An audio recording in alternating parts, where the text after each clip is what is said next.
the Lord. Magandang umaga po muli sa bawat isa. At sa ngayon na bigyan tayo ng pagkakataon para makinig sa salita ng Panginoon, huwag po natin itong sayangin. Kaya makinig po tayo ng maigi, huwag na po tayong pag-istorbo sa kung ano man po na papasok sa ating isipan o sa ating mga makikita o mga naririnig. Magpatuloy po tayo na mag-focus naman sa ating Diyos na buhay. Amen po. So naririnig po ba ako ng maayos ng bawat isa? Patamsap na po kung naririnig po ako yan. Praise the Lord. Okay, so bago po tayo, ayan, so nagpag-isa Solano, thank you. So ayan po, naririnig po ng maayos, kaya bago tayo magsimula, manalangin po muna tayo. Let's pray. Aming Ama, maraming salamat sa pagkakataon muli na mapakinggan namin ang inyong salita. Lord, ang aming dalangin ay Ikaw, Panginoon, ang magturo sa amin. Nang sa ganun ay magawa namin agad-agad kung ano man itong iyong ibibilin sa amin ngayong umagang ito. Inihiling din namin, Panginoon, na Ikaw ang magpalambot sa mga puso ito. At nang sa ganun po ay matanggap namin ng buong puso na may kagalakan lahat ng aming mapapakinggan. Ikaw ang tunay na aming pinupuri maging sa aming mga buhay. In Jesus' name, Amen. Okay, so ang ating pong pag-uusapan ngayon, mga kapatid, at tuturuan po tayo ng salita ng Panginoon kung paano po natin malalabanan ang takot at pangamba. Okay, so na-try na po ba ng bawat isa na magkaroon ng pangamba? Sa tingin ko, oo. Sa lahat po tayo na nakikinig, lahat po tayo nagkaroon ng mga pangamba sa buhay. Hindi po ba? Nagkaroon din po tayo ng mga takot sa buhay. Hindi rin po ba? Tama po ba yun? May mga iba, may mga iba, kanilang takot is talagang matindi na hindi na sila makatulog, hindi na sila makakain, o ibig sabihin yung nai-istorbo po yung araw-araw na pamumuhay. Ito po yung tinatawag nila na phobia, di ba? Yung talagang masyadong matinding takot. So may mga iba na masyado ang takot nila sa gagamba. Meron po ba sa atin yung mga ngayon, mga masyadong natatakot sa dilim? Mga ganun po. So pag may meron po tayong mga ganito na takot at saka pangamba, ano po yung nararamdaman natin? Ano po yung na-experience natin? Hindi po ba hindi tayo mapakali or magulo or naguguluhan tayo? Yun, pag mayroon tayong mga ganyan na pangamba at takot sa buhay. So, ang Panginoon, ang pag-ibig ng ating Panginoon Jesus, laging na pagpapasakin natin yung kanyang salita tuwing kakausapin niya yung mga disipulo niya, sasabihin niya na peace, katahimikan, kapayapaan ang binibigay ko sa inyo.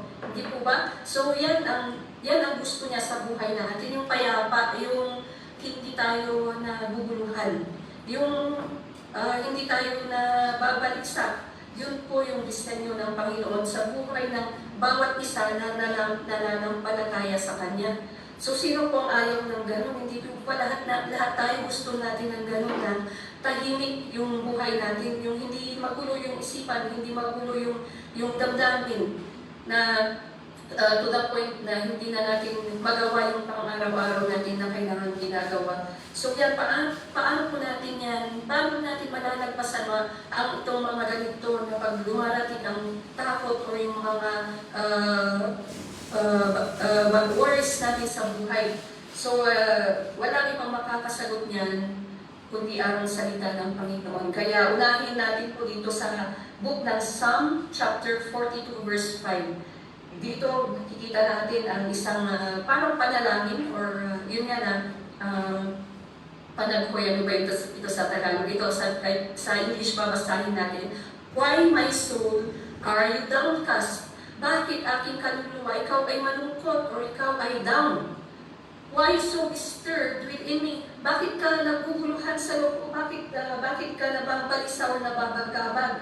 Yan yung pag meron tayong kinakatakutan o meron tayong mga worries sa buhay, di ba? Na i-store mo, bakit ka naliligalig? Ganyan yung, why are you so disturbed? Aking kaluluwa, bakit naliligalig ka? Bakit naguguluhan ka? Sabi dito. So, ang sagot, kung para natin agad-agad, meron po itong sagot ang salita ng Panginoon para malagpasan ang mga to. Put your hope in God. Ibigay natin ang ating trust sa ating Panginoon. For I will yet praise Him, my Savior and my God. So paano pala pag natatakot tayo, ay ibigay lang natin sa Panginoon yan. Huwag tayong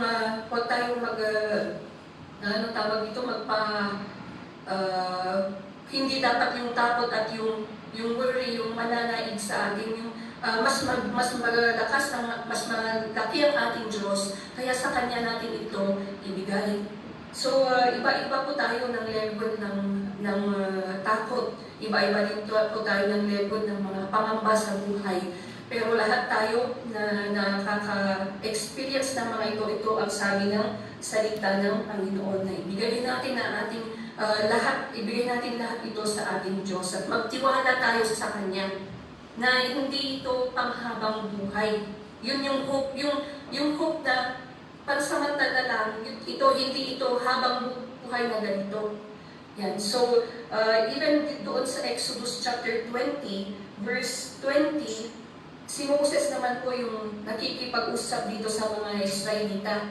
Sinabi ni Moises sa mga tao, huwag kayong matakot dahil pumunta ang Panginoon dito para subukin kayo sa pamamagitan ng Kanyang kapangyarihan at magkaroon kayo ng takot sa Kanya at nang hindi kayo magkasala. So ito kasi na time na nakita ng mga Israelita yung kidlat at talagang natakot na narinig nila yung kulog. Natakot sila. Iyon yung presensya ng Panginoon. At that time, tapos natakot sila. Kaya sabi ni Moises na huwag kayong matakot.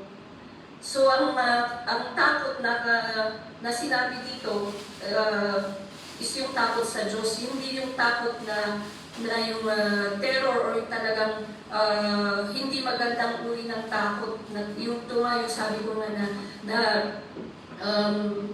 maguguluhan ka dahil sa takot na ito. Pero ang sabi ni Moises, matakot kayo sa Diyos. So ito naman, natakot sa Diyos, ito naman po yung paggalang sa Panginoon. Na ito, pag meron tayong takot sa Diyos, hindi gulo or hindi magkabalisa yung mararanasan natin, kundi katahimikan. Mga nananampalataya, tunay na may takot sa Diyos, wala nang balisa sa buhay. Kahit na may mga problema, hindi naman po yan maiiwasan. Meron at meron talaga. Kahit na may mga hirap na dadaanin sa buhay, hindi na naguguluhan. Kasi may takot sa Diyos, may paggalang sa Panginoon. Kaya yung puso, yung buhay, ay katahimikan ang meron. So, yun yung sabi ng alagad ng Panginoon na si Moses na ang takot sa Diyos ang malaig sa buhay natin. At even dito po sa Matthew chapter 6, verse 31 to 33. Matthew chapter 6, verse 31 to 33. Ito sabi dito, huwag kayong mag-alala or huwag kayong mag-worry, huwag kayong mag-alala kung ano ang inyong kakainin, iinumin, o susuotin. So, di ba yan, minsan yan yung mga worries ng mga nanay. Ang mga bagay na ito, doon po tayo sa 32. Ang mga bagay na ito ang pinapahalagahan ng mga taong hindi kumikilala sa Diyos. Ngunit alam ng inyong amang nasa langit na kailangan ninyo ang mga bagay na ito. Ituloy po natin doon sa 33. Kaya unahin ninyo ang mapabilang sa kaharian ng Diyos at ang pagsunod sa Kanyang kalooban. At ibibigay niya ang lahat ng pangangailangan ninyo. So ito dito, tingnan natin doon sa una, sa verse 31, nasabi dito, huwag kayong mangamba o huwag kayong mag-alala kung ano ang inyong kakainin, ang inyong iinumin or susuotin. Ito yung mga basic, di ba? Ito yung mga pangunahin na pangangailangan ng tao, hindi po ba? Yung pagkain, yung ating inumin at yung ating susuot. Yan po mga basic needs po yan ng isang tao. So sabi sa atin ng salita ng Panginoong Jesus, sabi po niya na huwag tayong mag-alala kung ano yung kung saan natin kukuhanin itong mga basic na pangangailangan natin. Dahil sabi pa rin sa sumunod na versikulo sa ating Bible, ito yung pinahanap ko, ito yung mga pinapahalagahan ng mga taong hindi kumikilala sa Diyos. So dito sa buong mundo, ang dami po ng mga hindi tunay na kumikilala sa Diyos. Kaya kung titignan natin ang buhay dito sa mundo, parang hinahabol nila itong mga ito, yung pagkain, yung inumin, mga isusuot, hindi po ba? Parang yun lang yung priority sa buhay ng tao na mag-ipon, magtrabaho, mag-ipon para may kakainin. Minsan, gumagawa pa ng hindi tama para lang makuha ang mga ito, itong mga pangangailangan ng mga ito. Hindi po ba may mga ibahan na talagang hindi na nila pinapansin ang Panginoon sa buhay nila at nakatutok na lang sila sa pag-import ng maraming pera, magpayaman, na sa ganun makabili sila ng ito mga kailangan at mga kagustuhan nila. Yun, so yan ang buhay ng tao na walang pananampalataya sa Panginoon. Na talagang natatakot kasi na mawalan, natatakot kasi na hindi makakain, natatakot kasi na walang maisuot, mga ganun. Kaya kailangan talagang dapat meron lagi dyan. Kaya hinahabol. Sa English kasi na version is, ito yung hinahabol. Pag itatagalog mo sa English version, sabi niya, ito yung hinahabol ng mga taong hindi nananampalataya sa Diyos. So ang hirap po ng ganyan na buhay, hindi ka matatahimik. Kung lagi mong hinahabol itong mga pangangailangan mo, hindi po ba? Hindi ka na halos makatulog or hindi ka pa makakain kung kulang or wala. Kaya yan yung sabi ng Panginoon na huwag tayong mag-alala. Huwag tayong mag-alala. Kung babasahin pa natin yung buong yung mga kasunod dito na verses, makikita po dito na sabi pa doon na tingnan nyo yung mga ibon. Diba? Dito din sa Matthew chapter 6 sabi na tingnan nyo yung mga ibon, hindi naman sila nagtatanim, hindi naman sila nag-aani, pero pinapakain sila ng Ama. So mga ibon yan, paano pa kaya tayo, mga tao, na nananampalataya sa Diyos? Abay, hindi ba niya tayo pakakainin din? And sabi pa doon sa baba pa noon na, tingnan nyo yung mga bulaklak. Mas maganda pa yung kanilang damit kesa sa mga pinakamagagandang damit ni Solomon. So yan, walang makakapantay. Kung tingnan nyo, kung panoorin po natin itong mga, titigan po natin itong mga bulaklak, ang ganda ng kung damit sana yun, ang ganda ng damit nila. Kaya tayo kaya ng tao, hindi kaya tayo bibigyan din na ng Panginoon. Kaya huwag tayong mag-alala. Kung nananampalataya tayo, tunay na nananampalataya tayo sa ating Diyos, na siyang gumawa ng lahat, hindi po papadya ang salita ng Panginoon. Kaya kung sinabi po ng salita ng Panginoon at ang Panginoong Jesus mismo nagsasalita dito sa Matthew chapter 6, maniwala po tayo. Kaya huwag na po natin ituon ang ating pansin sa mga bagay dito sa mundo. Dahil lahat ng mga yan, alam yan ng Panginoon, alam ng Ama na kailangan natin yan. Ang gawin lang po natin ay pasakop sa kanyang kaharian. To seek first the kingdom, sabi sa English. Maging kaparte tayo ng kingdom ng Panginoon. Ano po ang kaharian ng Panginoon dito sa mundo? Tayo po na araw-araw na nag-Bible study, tayo po na nagpupuri sa ating Diyos, tayo po yung kaharian ng Panginoon dito sa mundo. Ang simbahan ng Diyos, hindi yung mga istruktura ng mga building na simbahan. Tayo, mga tao na may kaluluwa, na nananampalataya sa Diyos na buhay, tayo po yung kaharian ng Panginoon. Kaya sabi dito sa binasa natin, magpasakot tayo, maging kaparte tayo ng kaharian ng Panginoon. At gawin natin kung ano yung kanyang kalooban. At ibibigay niya naman lahat ang mga ito na ating pangangailangan. Hindi niya tayo pababayaan. So, kung yung mga sa mundo is talagang wala silang pananampalataya sa Diyos, pagod na siguro sila ngayon po sa kahahanap ng pera, sa kaiimpok, sa pagpapayaman. Siguro napapagod na din sila. Pero tayo ito, binibigyan na tayo ng salita ng Panginoon. Ang meron sa atin ay kapayapaan. Hindi tayo nag-aalala, hindi tayo naguguluhan. Alam natin na meron at merong ibibigay ang Diyos sa atin.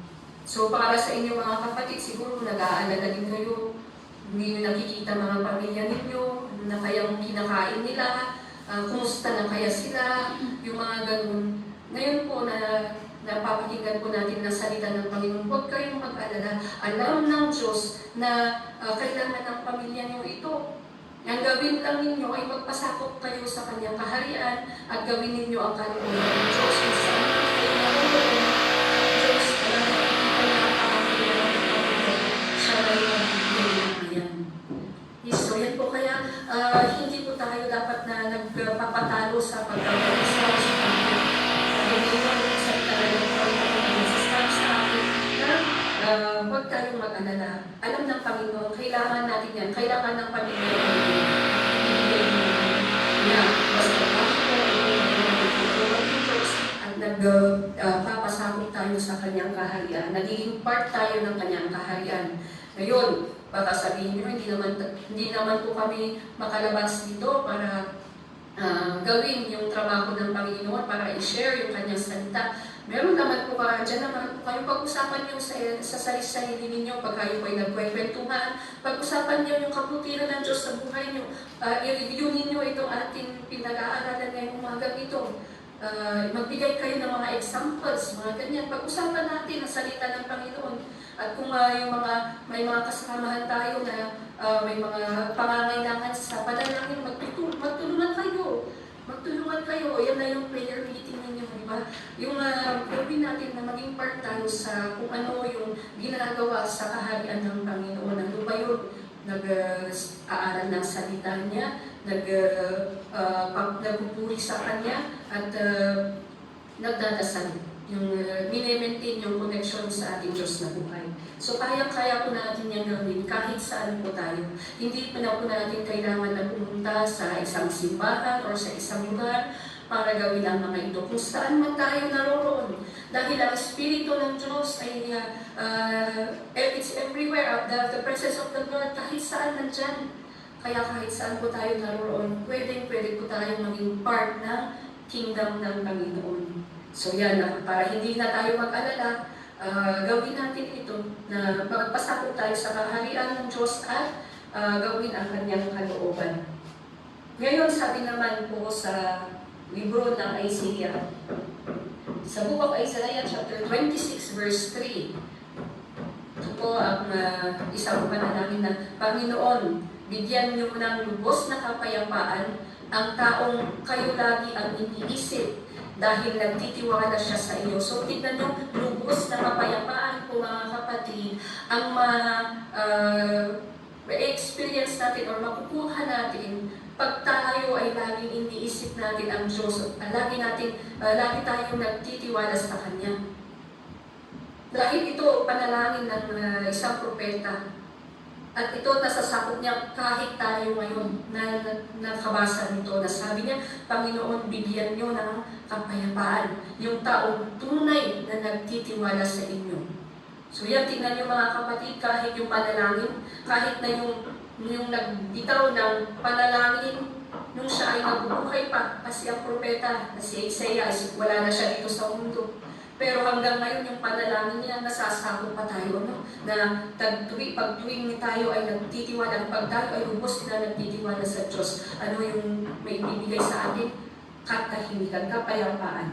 Yung tunay na kapayapaan, lubos na kapayapaan. So ituloy po natin dun sa verse 4, sa Isaiah chapter 26, verse 4. Magtiwala kayong lagi sa Panginoon dahil siya ang ating bato na kanlungan magpakailanman. So yan naman ang sabi sa atin na magtiwala tayo lagi. So sa English kasi is sabi dito, trust in the Lord forever.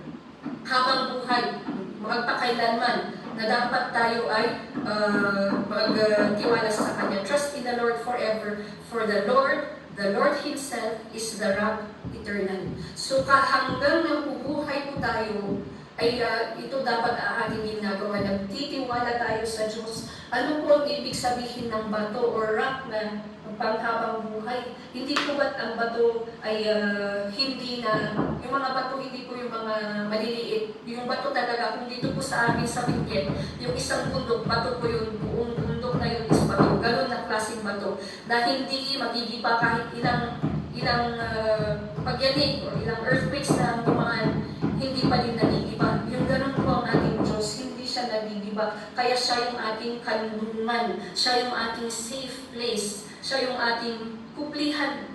Pag tayo ay, if we feel we are in trouble or parang meron tayong mga dalangin sa buhay, mga problema, mga paghihirap sa buhay, ay pumunta tayo sa kanlungan. Saan? Sa presensya ng Panginoon. Kaya yun nga, nasabi ng propeta si Isaiah na magtiwala tayo sa Diyos habang tayo ay nabubuhay. Forever, habang tayo ay nabubuhay, tiwala tayo sa Panginoon dahil siya yung ating tunay na kanlungan. So yun po na kahit anong klaseng takot, kahit na anong klaseng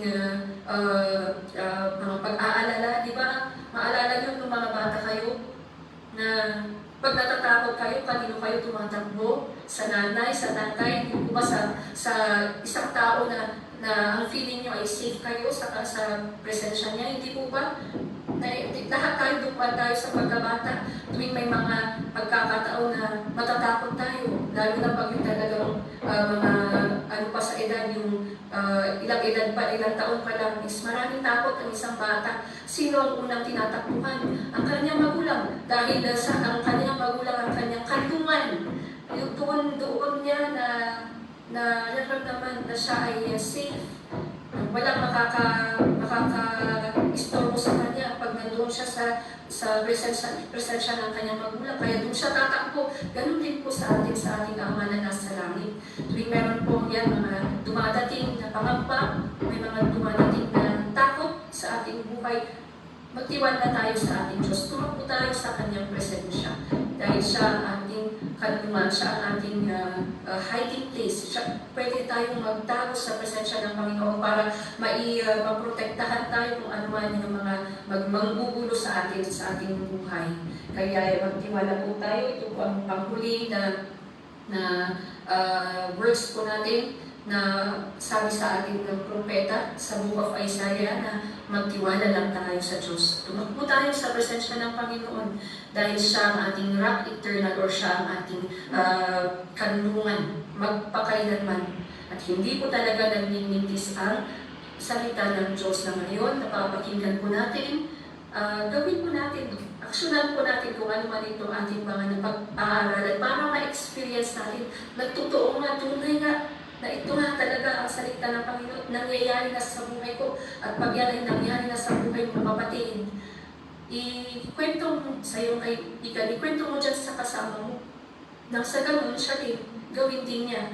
At yan, ginagawa mo na yung kalooban ng Diyos, napapabilang ka na sa kaharian ng Diyos. Kaya magpatuloy po tayo na makinig ng salita ng Panginoon para maintindihan natin, magawa natin sa buhay natin, at maibahagi din natin sa ating kapwa, lalong-lalo na pag andyan, bumibisita ang inyong mga pamilya, yan, pag-usapan nyo, sabihin nyo kung ano yung mga magagandang mga salita, mabubuting mga ginawa ng Diyos sa buhay nyo kahit na nandyan po kayo. Kaya kahit saan po tayo, pwede tayo mapabilang sa kaharian ng Panginoon. Hindi lang po doon na sa mga nakakapunta sa simbahan. Maging kayo po, mga kapatid kayo. Huwag po natin sayangin yung pagkakataon dahil hindi po natin alam kung hanggang saan po yung buhay natin. So habang tayo po ay humihinga, binibigyan ng Panginoon ng pagkakataon para bawat araw na gumigising tayo, ayan, magpasakot tayo sa kanyang kaharian. Ibigay natin yung ating pagtitiwala sa kanya. Alam niya kung ano yung kailangan mo, kapatid. Magtiwala ka lang sa Panginoon, ibigay niya yan sa'yo. Hindi mo na kailangang habulin or hanapin ang Diyos na mismo ang magbibigay niyan kung ano man yung inyong pangangailangan. Kaya ang ating Diyos na pinagsisilbihan, siya po ay mabuti. Siya nga ang nagsabi na siya ang ating Ama na nasa langit. Kaya yun po, at ang Ama hindi po niya kailanman ipapahamak ang kanyang anak. Kaya yan na bigyan ulit tayo ng encouragement na kahit na meron tayong mga pangamba sa oras na ito, meron tayong mga matinding mga takot, bigay lang natin sa ating Diyos na buhay. Kaya yan po ang salita ng Panginoon at marami po tayong napakinggan na verses ngayon na pwede po natin ulitin at sambitin para hindi po natin makalimutan. So God bless po sa bawat isa. Manalangin po tayo. Ang aming Ama na nasa langit, maraming salamat, Lord. Maraming salamat, O Diyos, dahil alam mo ang aming pangangailangan. Nakikita mo sa ngayon kung anong pangangailangan ng bawat isa. At ang salita mo, sabi mo na magtiwala kami sa iyo. Magpasakop kami sa iyong kaharian. Gawin namin kung ano ang iyong kalooban. Kaya mula ngayon, Panginoon, na napakinggan namin itong yung mga salita na ito, gagawin namin. At kung ano yung bilin, gagawin namin, Panginoon. Dahil ayaw namin na, Panginoon, na binabalot kami namin ang pangamba. Ayaw namin, Lord, na lagi kami natatakot. At ikaw, sabi mo na ikaw ang aming kanlungan. Kaya ito ngayon, Panginoon, binibigay namin lahat-lahat sa iyo. Ang importante, Lord, ay gamitin mo kami para magawa kung ano man yung kailangan namin gawin sa sa araw-araw, Panginoon, na ginigising mo kami para mapapurihan namin yung banal na pangalan. In Jesus' name we pray. Amen.